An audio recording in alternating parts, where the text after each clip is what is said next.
Hello students, my name is Prerna and I'm your EVS teacher. And today from your EVS book Enviro, we are going to be reading chapter number 16.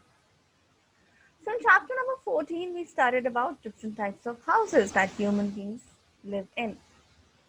In this particular chapter, we read about the different uh, homes or the different shelters that animals live in. So let us start reading this chapter.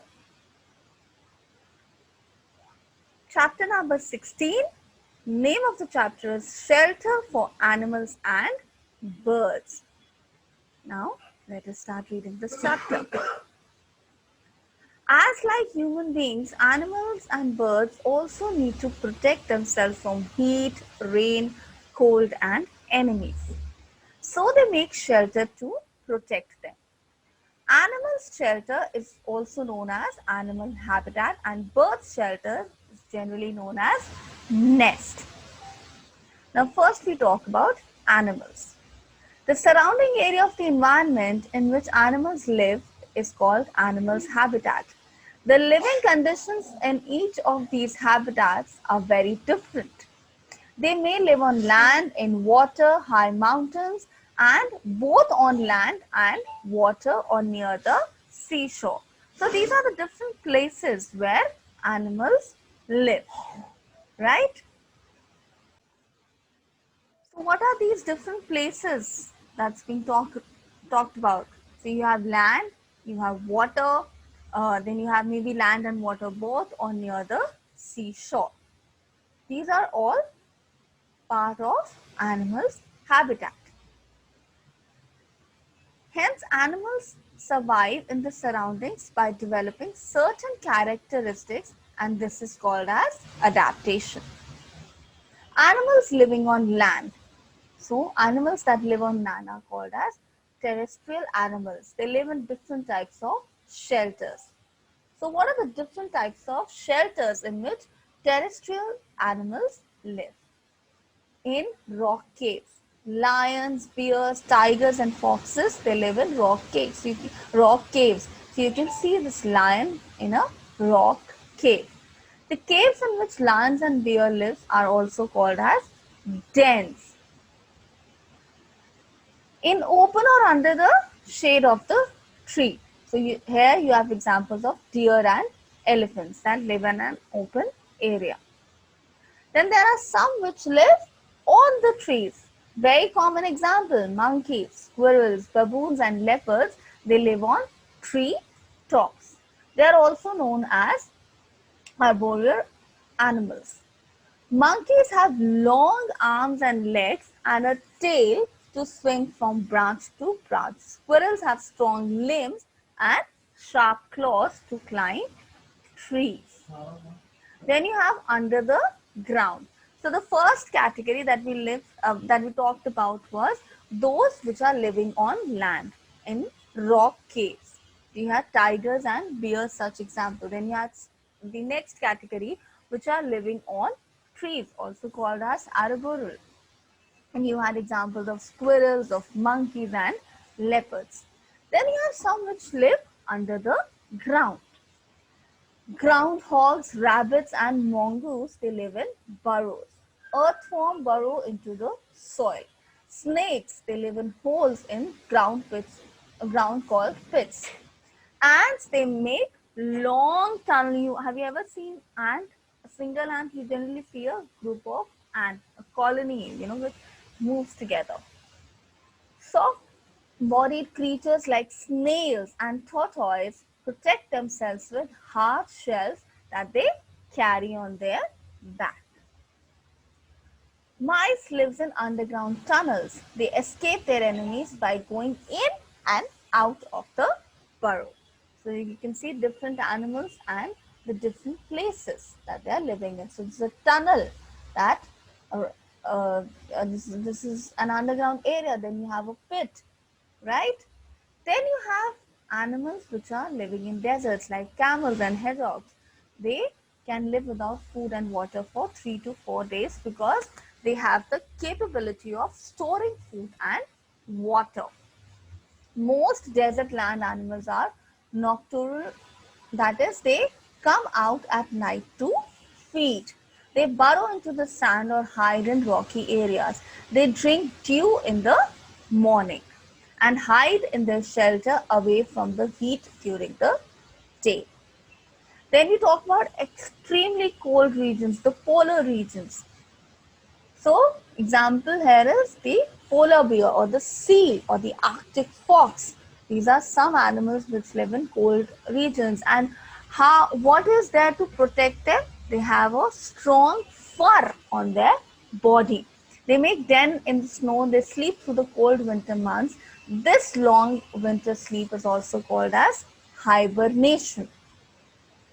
We build shelters for domestic animals, like we keep sheep and goats in farms. We build sheds for cows and buffaloes. We make stable for horses. And then you have dogs in our homes, which live in kennel. Then we talk about animals living in water. What do you call animals which live in water? The term used for such animals is called aquatic animals. Fish can swim well in water and breathe in oxygen through their gills. Some live in corals, some between underwater plants and others under rocky areas. Water birds make rough crude nests with twigs near water. They have waterproof feathers to protect their bodies. Dolphins and whales do not have gills. They come to the surface to breathe. Then you have animals which are living on land as well as water.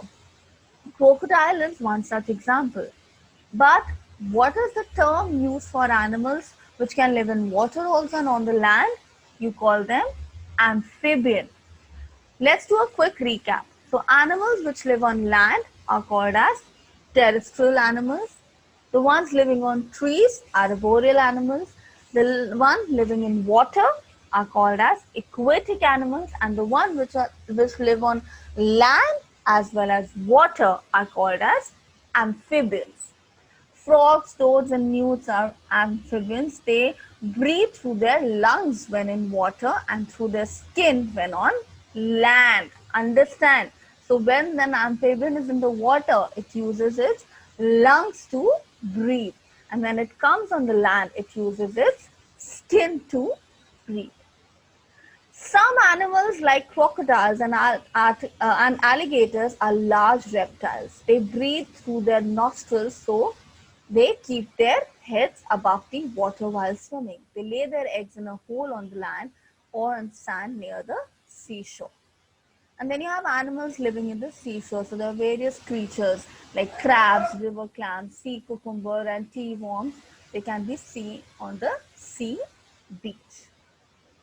Then you have animals which are commonly found around us. So you have lizards. They live on walls so that they can eat insects that flock around lights. Then you have mice and scorpions. They live in holes. Then you have spiders. So where do they live? They make their webs. And then you have other purpose of spider webs. Tribals in some South Pacific island use gossamer or silk or threads of the web to make fishing baits or nets. So imagine spider web is used for this also. In the Solomon Islands, spider webs are collected by winding them, that is, probably tying them together around sticks to make large sticky balls which are suspended just above the water to lure needlefish to jump out and get entangled in the ball. This is used like a bait. Then you have birds and their nests. So how do birds make their nests? So in the previous chapters, we read that they use dry leaves, they use twigs. But let's study about the nest in detail.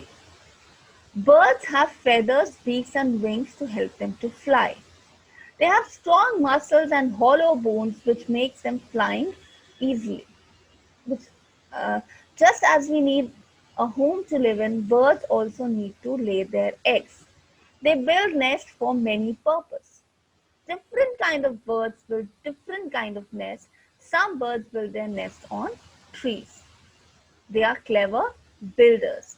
They use strong grasses, straws, and bits of wool and string to tie the nest to the branches of the tree. The nest must not fall when the wind shakes the tree. Birds make the nest strong on the outside but soft and warm on the inside with moss, cotton, grass, and leaves to keep the egg warm until the babies come out. And this is called as incubation. Some birds, they build their nest on the ground. Some make round nests of grass and other plants. Some birds dig hole in the ground and lay their eggs in the holes. Water birds sometimes build nests on the water. These nests are floating rafts made of water plants, and they are fastened to they're tied to the plants growing in the lakes and ponds. Birds can make hundreds, even thousands of trips to collect material for the nest.